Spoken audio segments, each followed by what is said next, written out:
Il n'y a que des accusés. Donc vous n'avez même pas la qualité pour soulever l'irrecevabilité d'une partie civile ici. Vous n'en avez pas. Monsieur le Président, exploitez l'alinéa 2 de l'article 491. Et enfin, Monsieur le Président, on nous a parlé ici, hier, qu'en matière pénale, il y aurait des nullités virtuelles, substantielles, qui ne sont pas prévues par la loi. Heureusement que nous sommes soumis tous à la loi, mais pas à des choses virtuelles, notamment des nullités virtuelles. Nous ne sommes pas, parce que nous ne sommes pas dans un monde virtuel. C'est le code de procédure pénale et le code pénal que nous utilisons tous, qui sont nos outils de travail. Donc, Monsieur le Président, qu'on ne vous distrait pas avec des nullités virtuelles. Je vous remercie, Monsieur le Président. Bonjour tout le monde. Après tout ce qui a été brièvement développé par mes confrères ici, moi j'aimerais tout simplement revenir sur certaines observations relativement à la constitution de partis civils des organisations telles que l'Organisation guinéenne de défense des droits de l'homme et du citoyen, la Fédération internationale des ligues des droits humains, l'Association des victimes, amis et parents du 28 septembre, AVIPA. Monsieur le Président, messieurs les assesseurs, c'est difficile de parler de ces organisations sans parler de leur implication dans le cadre de l'ouverture de ce procès, les batailles qu'elles ont eu à mener, les obstacles qu'elles ont dû traverser. C'est extrêmement important. Mais ce qu'il est utile de révéler, Monsieur le Président, ça c'est pour l'histoire. Vous avez le mouvement des droits civiques aux États-Unis. Vous avez Martin Luther King, le pasteur King, qui a mené de grandes luttes, non seulement sur le plan juridique, parce qu'ils ont mené des actions judiciaires devant les tribunaux pour exiger à ce que la ségrégation raciale aux États-Unis soit considérée comme une violation manifeste de la Constitution des États-Unis. On ne peut pas aller à contre-courant de l'histoire, on ne peut pas aller à contre-courant du droit, Monsieur le Président, messieurs les assesseurs. Ce serait une régression. Je comprends mes confrères de la défense, mais je pense qu'au fond d'eux-mêmes, au fond de leurs entrailles, eux-mêmes, ils savent que on ne peut pas aujourd'hui, en l'an 2022, pendant que dans tous les pays du monde, tous les pays démocratiques où il y a eu de grosses batailles juridiques et démocratiques, notamment l'ANC de Nelson Mandela, on ne peut pas aujourd'hui ramer à contre-courant de toute cette histoire glorieuse de gens qui sont battus pour que des droits civils, politiques, socio-économiques soient respectés dans le monde. Et venir aujourd'hui en République de Guinée en l'an 2022 nous dire aujourd'hui que la FIDH, il y a une histoire glorieuse qui aujourd'hui va bientôt avoir 100 ans de lutte dans tous les États du monde. Parce qu'elle a des ligues dans tous les pays, dans la plupart des États. Donc c'est une organisation qui a assez de légitimité. J'ai beaucoup de plaisir aussi à parler de l'Organisation guinéenne de défense des droits de l'homme et du citoyen, qui aujourd'hui est une organisation, même sur le plan national, qui au-delà de la procédure du 28 septembre, a beaucoup de légitimité. Parce que nous intervenons dans la défense, parce qu'en Guinée, il n'existe pas d'aide juridictionnelle. Nous facilitons l'accès au droit, l'accès à la justice. Qu'on ne vienne pas nous dire aujourd'hui que l'Organisation guinéenne de défense des droits de l'homme n'a pas de légitimité à être partie civile dans ce procès. Feu Kerloma Yousso, qui ne le connaît pas en République de Guinée? Un économiste, grand économiste, qui a fait ses études en Allemagne, qui s'est battu, qui a fait de son mieux dans les universités guinéennes pour enseigner le peu qu'ils savaient, mais surtout pour mettre au service du Guinéen les notions de citoyenneté. Ces notions-là qui sont des notions premières pour la survie de notre pays. Ce pays-là, il est le nôtre. Si nous voulons que ce pays survive à tout ce que nous avons vécu, toute l'histoire politique de notre pays, il faut bien qu'une structure comme l'Organisation guinéenne de défense des droits de l'homme, pour l'histoire, pour tout le combat qu'elle a eu à mener, soit aux côtés des partis civils dans cette affaire. L'AVIPA. Difficile de parler de l'AVIPA. Voilà, et cette structure est dirigée par une femme dont le fils est mort le 28 septembre. Que cette organisation n'ait pas de légitimité pour être avec les partis civils, ce serait ahurissant. Vous savez, le concept de class action s'est développé aux États-Unis, c'est-à-dire les actions collectives où les gens n'avaient pas véritablement besoin d'agrément, parce que le système anglophone, anglo-saxon, il est complètement différent du système francophone de droit romano-germanique. Dès qu'on se sentait lésé, on activait les classes actions. J'espère un jour qu'en Guinée, on aura ça, parce qu'on en a besoin, que ce soit dans tellement de droits, surtout le droit à la consommation. Aujourd'hui, nous sommes dans un pays où l'accès aux routes, l'accès aux hôpitaux pose énormément de problèmes, où le droit aux droits sociaux, économiques et culturels sont devraient être véritablement un pilier de développement de notre pays. Les classes actions aux États-Unis, vous avez tous regardé peut-être le célèbre film de Julia Roberts, Erin Brockovich, cette femme autodidacte qui s'est battue pour que des droits écologiques de personnes dont les eaux étaient polluées par des grandes industries. Ce film a même eu un Oscar. Donc on ne rame pas à contre-courant du monde, de l'histoire, de l'état de droit, de la culture démocratique, mais surtout de la légitimité de ces différentes organisations. Je m'arrête là. Je vous remercie. Merci. Merci, Monsieur le Président. Nous sollicitons que vous puissiez les écarter ces nullités portant sur ces certificats et poursuivre le débat. Je vous remercie. Je vous remercie, Monsieur le Président.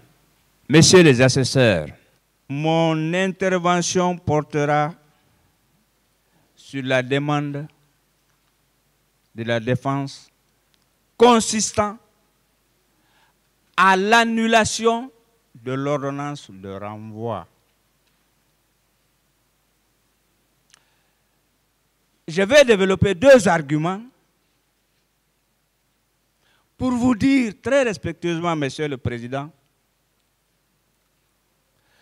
nous avons dépassé ce stade-là. Mais comment? Je l'ai toujours dit, que ce procès qui est historique, que ce procès, il sera pédagogique, et que ce procès, je réitère, la Guinée est en train de jouer un grand rôle en matière de complémentarité. Quels sont ces arguments? Monsieur le Président, sauf si je ne comprends pas bien, nous, en tout cas, nous avons reçu hier une requête aux fins de remise en liberté. Je dis bien une requête en bonne et due forme que j'ai reçue le 4 octobre 2022 à 9h40. Et dont les confrères signataires, il y a au moins 2 bâtonniers, des grands bâtonniers, hein, comme Boubacar Sow, Medina Sampil, etc. Comment votre juridiction peut se prononcer si l'ordonnance de renvoi est annulée? Comment vous allez vous prononcer?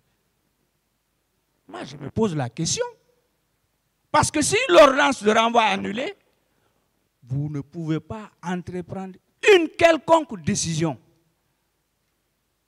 Et la liberté sollicitée ne peut être obtenue que par une décision, par un jugement ici, parce que nous sommes devant le tribunal criminel. Deuxième élément, on vous soumet une autre demande concernant M. Toumba Diakité. L'évacuation sanitaire. Là aussi, il faut une décision. Ne serait-ce que sur siège mentionné dans le dossier de la procédure. Voilà le premier élément. Je vous dis, ce dossier-là, c'est mon dossier. C'est ici qu'on l'a suivi. Le bâtiment était là.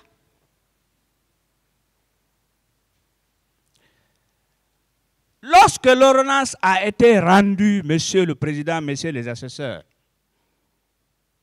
en 2017,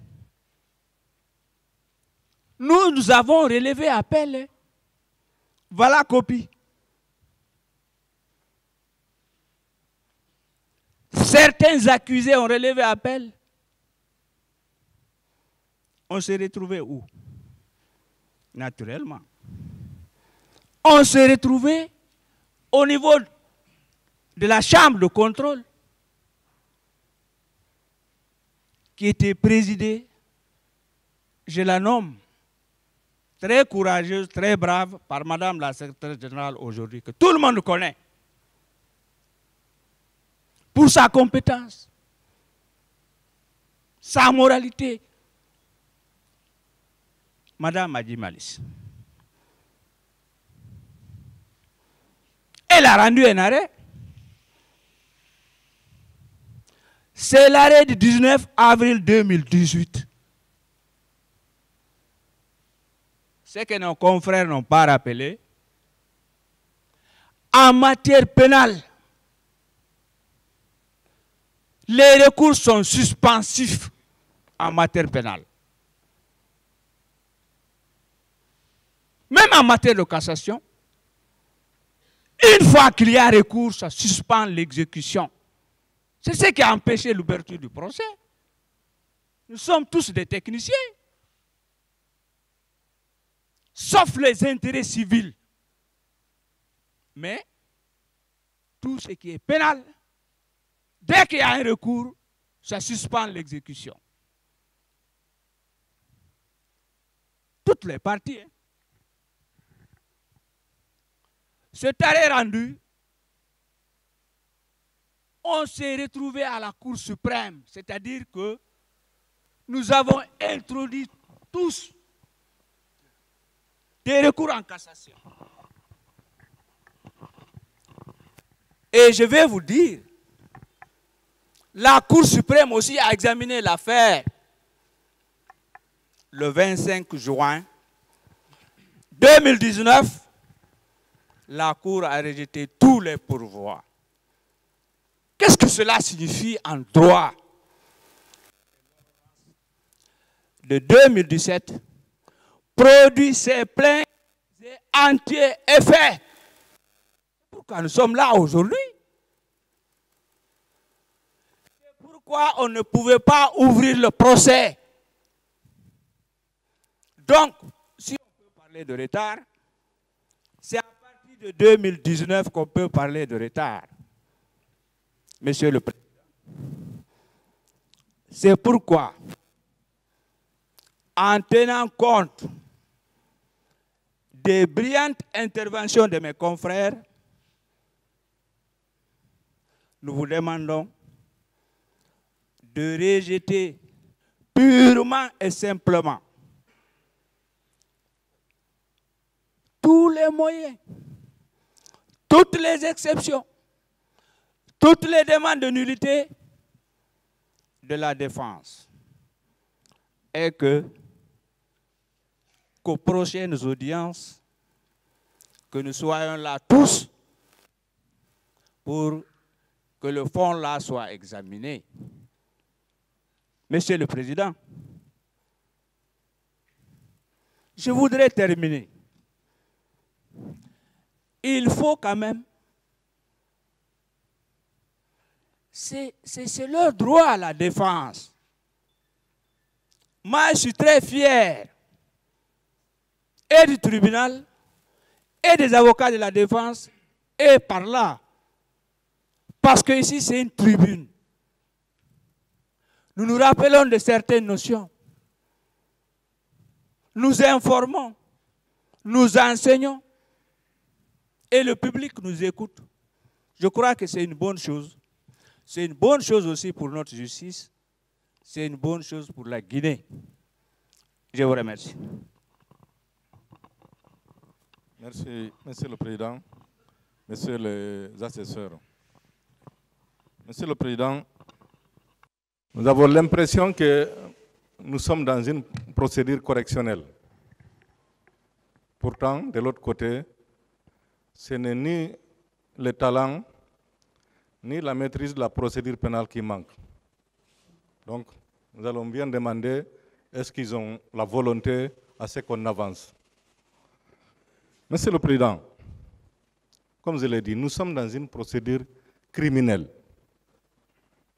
Voilà, depuis 2 jours, nous sommes en train de tourner en rond autour de 2 points. Annulation de l'ordonnance de renvoi, mise à liberté. Ce n'est pas possible, Monsieur le Président. Nous sommes dans une procédure criminelle. On ne peut pas annuler l'ordonnance de renvoi dans une procédure criminelle. C'est pourquoi les doctrinaires ont dit que l'ordonnance de renvoi purge les nullités. Et notre législateur a repris au niveau de l'article 396, alinéa 1, en disant que l'appel ou le recours contre l'ordonnance de renvoi se fait au même moment que le recours contre la décision de condamnation. Le législateur ne parle même pas de décision. Parce que quand il y a crime, il faut une condamnation. C'est ce que le législateur a dit. L'alinéa 1er de l'article 396. Les recours contre l'ordonnance de renvoi se font en même temps que le recours contre la décision de condamnation. Donc, Monsieur le Président, il faut qu'on avance. Depuis 2 jours, on est en train de tourner autour de l'expression « se constituer prisonnier ». Mes chers confrères, au lieu d'accompagner leurs clients à la maison d'arrêt, ils ont voulu la solennité, ils les ont fait venir au parquet. Mais, Monsieur le Président, qu'est-ce que vous pouvez contre ça, à ce stade de la procédure? Vous ne pouvez rien. Parce que vous avez des accusés régulièrement renvoyés devant vous pour des faits précis. Donc, allons-y au débat, Monsieur le Président. On est parti jusqu'à invoquer des nullités portant sur des exploits, des citations, par rapport à des accusés qui ont comparu au moins 2 fois. Est-ce que c'était nécessaire?